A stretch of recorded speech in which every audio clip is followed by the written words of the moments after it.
नमस्कार दोस्तों, आज मैं आपको चौथे दिन और पांचवें दिन सुनी जाने वाली माघ महात्म की कथा सुनाने जा रही हूँ। इस कथा में यमलोक से लौटी हुई कन्याओं के द्वारा वहाँ की अनुभूत बातों का वर्णन की कथा है।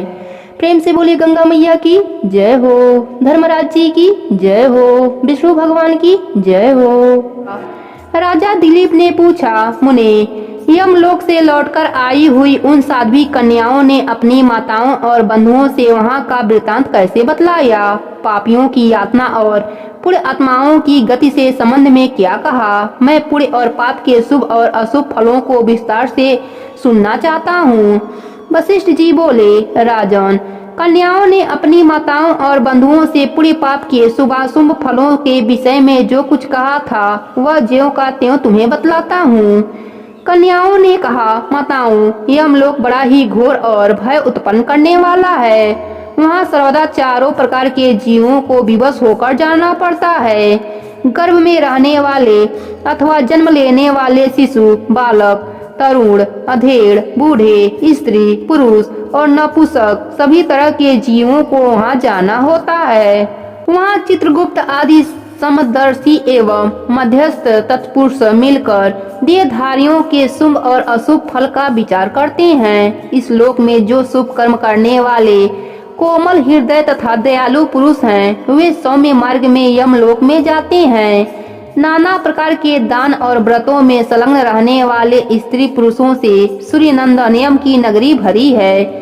माघ स्नान करने वाले लोग वहाँ विशेष रूप से शोभित होते हैं। धर्मराज उनका अधिक सम्मान करते हैं। वहाँ उनके लिए सब प्रकार की भोग सामग्री सुलभ होती हैं। माघ स्नान में मन लगाने वाले लोगों के सैकड़ों हजारों विचित्र विचित्र विमान वहाँ शोभा पाते हैं। इन पुण्य आत्माओं जीवों को विमान पर बैठाकर आते देख सूर्यनंदन यम अपने आसन से उठकर खड़े हो जाते हैं और अपने पार्षदों के साथ जाकर उन सब की आवागामी करते हैं। फिर स्वागत पूर्वक आसन दे, पाद, अर्ध आदि निवेदन कर प्रिय वचनों में कहते हैं, आप लोग अपने आत्मा का कल्याण करने वाले महान आत्मा हैं, अतएव आप लोग धन्य हैं, क्योंकि आपने दिव्य सुख की प्राप्ति के लिए पुण्य का उपार्जन किया है। अतः आप इस विमान पर बैठकर स्वर्ग को जाइए।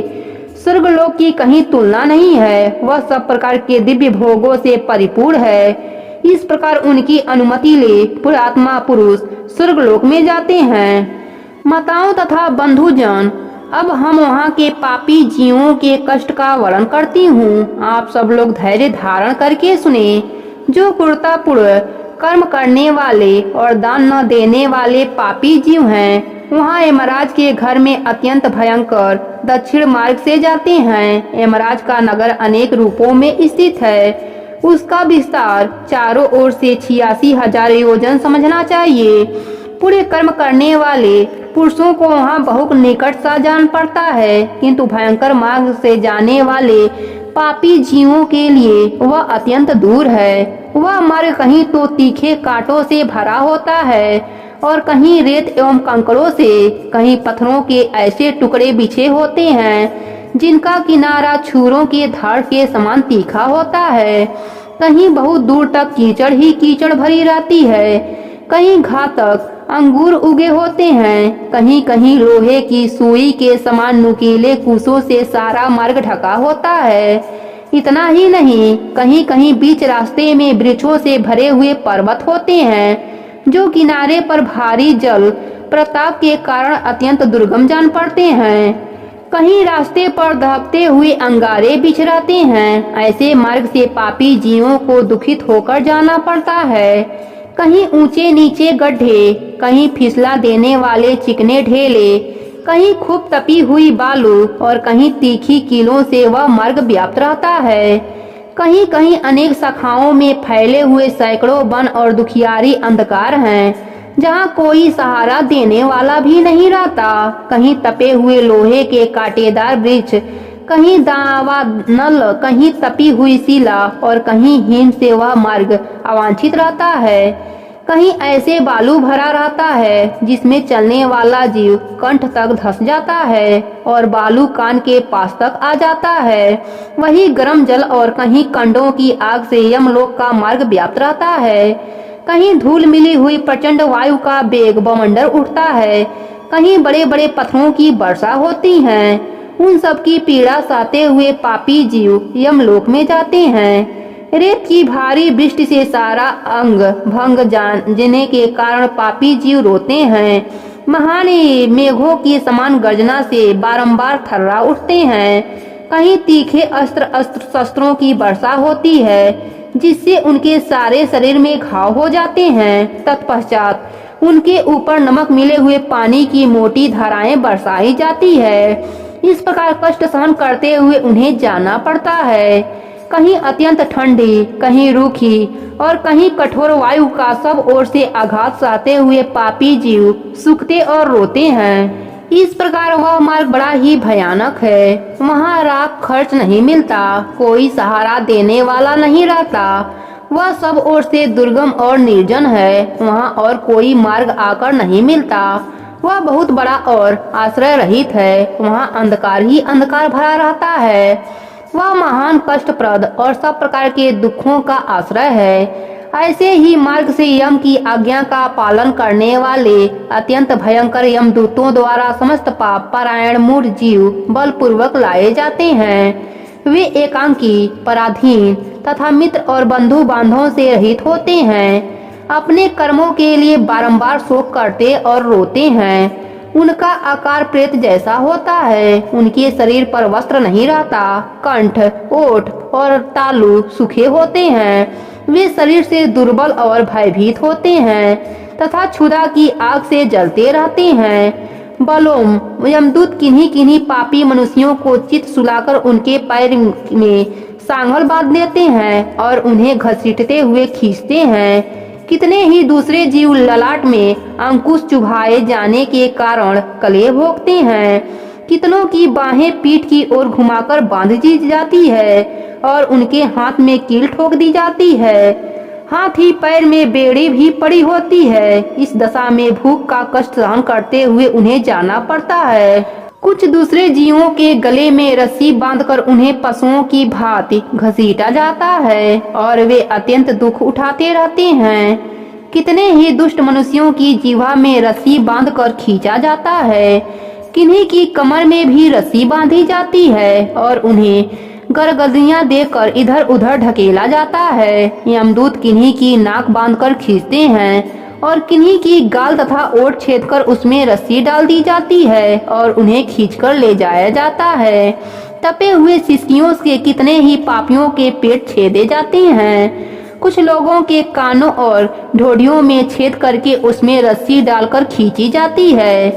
किन्हीं के पैर और हाथ के अग्रभाग काट लिए जाते हैं। किन्हीं के कंठ, ओठ और तालुओं में छेद कर दिया जाता है। किन्हीं किन्हीं के अंडकोश कट जाते हैं और कुछ लोगों के समस्त अंगों की संधियां काट दी जाती है। किन्हीं को भालों के छेदा जाता है। कुछ बाड़ों से घायल किए जाते हैं और कुछ लोगों को मुदगरों तथा लोहे के डंकों से बारंबार पीटा जाता है और वे निराश्रय होकर चिल्लाते चीखते हुए इधर उधर भागते हैं। प्रज्वलित अग्नि के समान कांति वाले भांति भांति के भयंकर आरो और विदिपालों से उन्हें दिरपाल किया जाता है और वे पापी जीव पीव तथा रक्त बहाते हुए घाव से पीड़ित होते और कीड़ों से डसे जाते हैं। इस प्रकार उन्हें विवश करके यमलोक में ले जाया जाता है। वे भूख प्यास से पीड़ित होकर अन्न और जल मांगते हैं। धूप से बचने को छाया के लिए प्रार्थना करते हैं और शीत से व्यथित होकर तपने के लिए अग्नि मांगते हैं। जिन्होंने उक्त वस्तुओं का दान नहीं किया होता वे उस पाथे रहित पथ पर रहित इस प्रकार कष्ट सहते हुए यात्रा करते हैं। इस प्रकार अत्यंत दुखमय मार्ग से चलकर जब वे प्रेत लोक में पहुंचते हैं तब दूत उन्हें यमराज के आगे उपस्थित करते हैं। उस समय वे पापी जीव यमराज को भयानक रूप में देखते हैं। वहाँ असंख्यों भयानक यमदूत जो काजल के समान काले, महान, वीर और अत्यंत क्रूर होते हैं। हाथों में सब प्रकार के अस्त्र शस्त्र लिए मौजूद रहते हैं। ऐसे ही परिवार के साथ बैठे हुए यमराज तथा चित्रगुप्त को पापी जीव अत्यंत भयंकर रूप में देखते हैं। उस समय भगवान यमराज और चित्रगुप्त उन पापियों को धर्म युक्त वाक्यों से समझाते हुए बड़े जोर जोर से फटकारते हैं। वे कहते हैं, ओ खोटे कर्म करने वाले पापियों, तुमने दूसरों के धन हड़प लिए हैं और सुंदर रूप के घमंड में आकर पराई स्त्रियों के साथ व्यभिचार किया है। मनुष्य अपने आप को कुछ कर्म करता है, उसे स्वयं ही भोगना पड़ता है। फिर तुमने अपने ही भोगने के लिए पाप कर्म क्यों किया? और अब अपने कर्मों की आग में जलकर इस समय तुम लोग संतप्त क्यों हो रहे हो? भोगो अपने उन कर्मों को, इसमें दूसरे किसी का दोष नहीं है। ये राजा लोग भी अपने भयंकर कर्मों से प्रेरित हो मेरे पास आए हैं। इन्हें अपनी खोटी बुद्धि और बल का बड़ा घमंड था। अरे ओ दुराचारी राजाओं, तुम लोग प्रजा का सर्वनाश करने वाले हो। अरे थोड़े समय तक रहने वाले राज्य के लिए तुमने पाप क्यों किया? राज्य के लोग में पड़कर मोहवश बलपूर्वक अन्याय से जो तुमने प्रजाजनों को दंड दिया है, इस समय उसका भोग भोगो। कहाँ है वह राज्य और कहाँ गई वह रानी जिसके लिए तुमने पाप कर्म किया था? अब तो सबको अकेला छोड़कर तुम यहाँ खड़े हो। यहाँ वह बल नहीं दिखाई देता जिसमें तुमने प्रजाजनों का विध्वंस किया। इस समय यमदूतों की मार पड़ने पर कैसा लग रहा है? इस तरह नाना प्रकार के वचनों द्वारा यमराज के उलझाना देने पर वे राजा अपने अपने कर्मों को सोचते हुए चुपचाप खड़े रह जाते हैं। इस प्रकार राजाओं से धर्म की बात कहकर धर्मराज उनके पाप पंकजी शुद्धि के लिए अपने दूतों से इस प्रकार कहते हैं, ओ चंड, ओ महाचंड, तुम इन राजाओं को पकड़कर ले जाओ और क्रमशः नरक की आग में डालकर इन्हें पापों से शुद्ध करो। तब वे दूत शीघ्र ही उठकर राजाओं के पैर पकड़ लेते हैं और उन्हें बड़े वेग में आकाश में घुमाकर ऊपर फेंकते हैं। तत्पश्चात उन्हें पूरा बल लगाकर तपाई हुई शिला पर बड़े वेग से पटकते हैं, मानो किसी महान वृक्ष पर वज्र से प्रहार करते हों। शिला पर गिरने से उनका शरीर चूर चूर हो जाता है, रक्त के स्रोत बहने लगते हैं और जीव अचेत एवं निश्चेष्टा हो जाता है। तदंतर वायु का स्पर्श होने पर वह धीरे धीरे फिर सांस लेने लगता है। उसके बाद पाप की शुद्धि के लिए उन्हें नरक के समुद्र में डाल दिया जाता है। इस पृथ्वी के नीचे नरक की 28 कोटियां हैं। वे 7वें तल के अंत में भयंकर अंधकार के भीतर स्थित है। उनमें पहली कोटि का नाम घोरा है, उसके नीचे सुघोरा की स्थिति है, तीसरी अति घोरा, चौथी महाघोरा और 5वीं कोटि घोरा रूपा है। 6वीं का नाम तरला तारा, 7वीं का नाम भयानका, 8वीं का कालरात्रि और 9वीं का भयोत्का है। उसके नीचे 10वीं कोटि चंडका है, उसके भी नीचे महाचंडा है। 12वीं का नाम चंड कोलाहला है। उसके बाद प्रचंडा, नरनायिका, कराला, विकराला और वज्रा है। 3 अन्य नरकों के साथ वज्र की 20वीं संख्या है।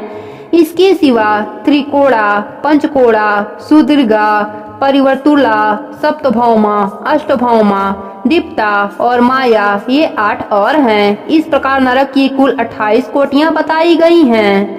उपयुक्त कोटियों में से प्रत्येक के 5-5 नायक हैं। उनके नाम सुनो। उनमें पहला रौरव, और जहाँ देवधारी जीव रोते हैं। दूसरा महारौरव, जिसकी पीड़ाओं से बड़े बड़े जीव भी रो देते हैं। तीसरा तम, चौथा शीत और 5वां उष्ण है।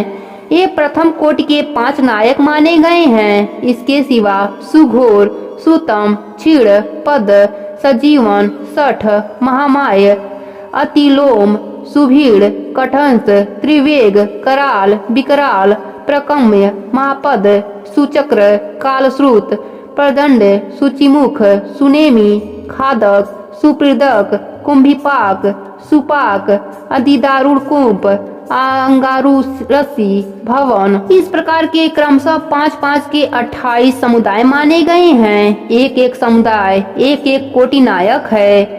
रौरव से लेकर अभिचिक कुल 140 नरक माने गए हैं। इन सब में पापी मनुष्य अपने अपने कर्मों के अनुसार डाले जाते हैं। और जब तक भांति भांति की यातनाओं द्वारा उनके कर्मों का भोग समाप्त नहीं हो जाता तब तक वे उसी में पड़े रहते हैं। जैसे स्वर्ण आदि धातु जब तक उनकी मैल न जल जाए तब तक आग में तपाए जाते हैं, उसी प्रकार पापी पुरुष पाप क्षय होने तक नरकों की आग में शुद्ध किए जाते हैं। इस प्रकार कलेश रहकर जब ये प्रायः शुद्ध हो जाते हैं तब शेष कर्मों के अनुसार पुनः इस पृथ्वी पर आकर जन्म ग्रहण करते हैं। तृण और झाड़ी आदि के भेद में नाना प्रकार के स्वाथव होकर वहाँ के दुख भोगने के पश्चात पापी जीव कीड़ों की योनि में जन्म लेते हैं। फिर कीट योनि से निकलकर क्रमशः पक्षी होते हैं। पक्षी रूप से कष्ट भोग कर मृग योनि में उत्पन्न होते हैं। वहाँ के दुख भोग कर अन्य पशुओं में जन्म लेते हैं। फिर क्रमशः गो योनि में आकर मरने के पश्चात मनुष्य रूप होते हैं। माताओं, हमने यमलोक में इतना ही देखा है। वहाँ पापी को बड़ी भयानक यातनाएं होती हैं। वहाँ ऐसे ऐसे नरक हैं जो न कभी देखे गए थे न कभी सुने गए थे। वह सब हम लोग न तो जान सकती हैं न देख सकती हैं। माताएं बोली, बस बस इतना ही बहुत हुआ, अब रहने दो। इन नरक यातनाओं को सुनकर हमारे सारे अंग शिथिल हो गए हैं, हृदय में क्षय आ गया है।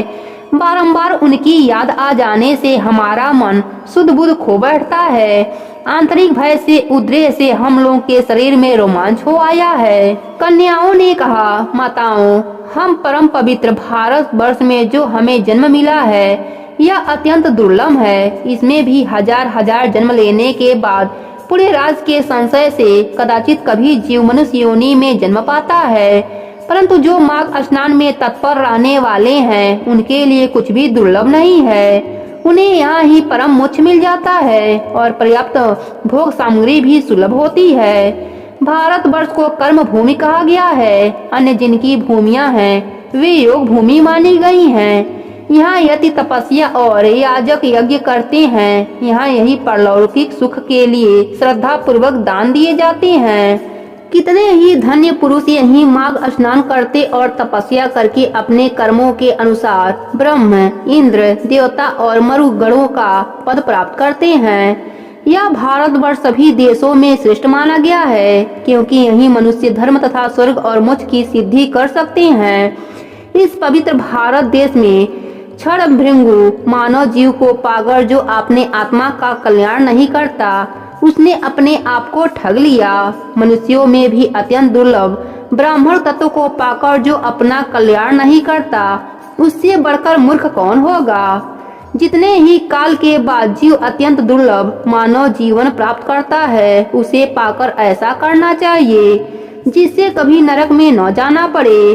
देवता लोग भी यह अभिलाषा करते हैं कि हम लोग कब भारतवर्ष में जन्म लेकर माघ मास में प्रातः काल किसी नदी या सरोवर के जल में गोते लगाएंगे। देवता यही गीत गाते हैं कि जो लोग देवत्य के समान स्वर्ग और मोक्ष की प्राप्ति के मार्गभूत भारतवर्ष के भूभाग में मनुष्य जन्म धारण करते हैं वे धन्य हैं। हम नहीं जानते कि स्वर्ग की प्राप्ति कराने वाले अपने पूर्व कर्म के क्षीण होने पर किस देश में हमें पुनः देह धारण करना होगा। जो भारतवर्ष में जन्म लेकर सब इंद्रियों से युक्त है, किसी भी इंद्रिय से हीन नहीं है, वे ही मनुष्य धन हैं। अतः माताओं, तुम भय मत करो, आदर पूर्वक धर्म का अनुष्ठान करो। जिसके पास दान रूपी राह खर्च होता है वे यमलोक के मार्ग पर सुख से जाते हैं, अन्यथा उस पाथेय रहित पथ पर जीवों को कलेश भोगना पड़ता है। ऐसा जानकर मनुष्य पुण्य करे और पाप छोड़ दे। पुण्य से देवत्व की प्राप्ति होती है और अधर्म के नरक से में गिरता है। जो किंचित भी देवेश्वर भगवान श्री हरि की शरण में गए हैं वे भयानक यमलोक का दर्शन नहीं करते। बांधवों, यदि तुम लोग संसार बंधन से छूटना पाना चाहते हो तो सच्चिदानंद स्वरूप परमदेव श्री नारायण की आराधना करो। यह चराचर जगत आप लोगों की भावना संकल्प से निर्मित है। इसे बिजली की तरह चंचल क्षण भृंगु समझकर श्री जनार्दन का पूजन करो। अहंकार विद्युत की रेखा के समान व्यर्थ है, इसे कभी पास न आने दो। शरीर मृत्यु से जुड़ा हुआ है, जीवन भी चंचल है। धन राजा आदि से प्राप्त होने वाली बाधाओं से परिपूर्ण है तथा संपत्ति क्षणभंगुर है। माताओं, क्या तुम नहीं जानती, आधी आयु तो नींद में चली जाती है, कुछ आयु भोजन आदि में पर्याप्त हो जाती है, कुछ बालकपन में, कुछ बुढ़ापे में, कुछ विषय भोगों के सेवन में ही बीत जाती है। फिर कितनी आयु लेकर तुम धर्म करोगी? बचपन और बुढ़ापे में तो भगवान के पूजन का अवसर नहीं प्राप्त होता, अतः इसी अवस्था में अहंकार शून्य होकर धर्म करो। संसार रूपी भयानक गड्ढे में गिरकर नष्ट हो जाते हैं। यह शरीर मृत्यु का घर है तथा आपत्तियों का सर्वश्रेष्ठ स्थान है। इतना ही नहीं, यह रोगों का भी निवास स्थान है और मल आदि से भी अत्यंत दूषित रहता है। माताओं, फिर किस लिए इसे स्थिर समझकर तुम पाप करती हो? यह संसार निसार है और नाना प्रकार के दुखों से भरा है। इस पर विश्वास नहीं करना चाहिए, क्योंकि एक दिन तुम्हारा निश्चय ही नाश होने वाला है। बांधो, तुम सब लोग सुनो, हम बिल्कुल सच्ची बात बता रहे हैं। शरीर का नाश बिल्कुल निकट है, अतः श्री जनार्दन का पूजन अवश्य करना चाहिए। सदा ही श्री विष्णु की आराधना करते रहो। यह मानव जीवन अत्यंत दुर्लभ है। बंधो, यथावत आदि योनियों में अरबों खरबों भार भटकने के बाद किसी तरह मनुष्य का शरीर प्राप्त होता है। मनुष्य होने पर भी देवताओं के पूजन और दान में मन लगाना तो और भी कठिन है। माताओं, योग बुद्धि सबसे दुर्लभ है। जो दुर्लभ मनुष्य शरीर को पाकर सदा ही श्री हरि का पूजन नहीं करता, वह अपने आप का विनाश करता है। उससे बढ़कर मूर्ख कौन होगा? तुम लोग दंभ का आचरण छोड़कर चक्र सुदर्शनधारी भगवान विष्णु की पूजा करो। हम लोग बारंबार भुजाएं उठाकर तुम्हारे हित की बात करती हैं। सर्वथा भक्ति पूर्वक भगवान विष्णु का पूजन करना चाहिए और मनुष्यों के साथ ईर्ष्या का भाव छोड़ देना चाहिए। सबके धारण करने वाले जगदीश्वर भगवान अच्युत की आराधना किए बिना संसार सागर में डूबे हुए तुम सब लोग कैसे पार पाओगे? माताओं, अधिक कहने की क्या आवश्यकता, हमारी यह बात सुनो। जो प्रतिदिन तन्मय होकर भगवान गोविंद के गुणों का गान तथा नामों का संकीर्तन करते हैं, उन्हें वेदों से, तपस्या से, शास्त्रोक्त दक्षिणा वाले यज्ञों से, पुत्र और स्त्रियों से, संसार के कृतों से तथा घर खेत और बंधु बांधव से क्या लेना है? इसलिए तुम लोग भय छोड़कर श्री केशव की आराधना करो। सालग्राम शिला का निर्मल एवं शुद्ध चंद्र अमृत पियो तथा भगवान विष्णु के दिन एकादशी को उपवास किया करो। जब सूर्य मकर राशि स्थिर हो, उस समय प्रतिदिन प्रातः काल स्नान करो। साथ ही पति की सेवा में लगी रहो। नरक का भय तो तुम्हें दूर से ही छोड़ देना चाहिए, क्योंकि सब पापों का नाश करने वाली परम पवित्र एकादशी तिथि प्रत्येक पक्ष में आती है। फिर तुम्हें नरक से भय क्यों हो रहा है? घर से बाहर के जल में स्नान करने से पुण्य प्रदान करने वाला माघ मास भी प्रतिवर्ष आया करता है। फिर तुम्हें नरक से भय क्यों होता है? वशिष्ठ जी कहते हैं, राजन, वे कन्याएं अपने माताओं से इस प्रकार कहकर पुनः माघ स्नान, उपवास आदि व्रत, धर्म तथा दान करने लगी। प्रेम से बोले गंगा मैया की जय हो, धर्मराज जी की जय हो, विष्णु भगवान की जय हो।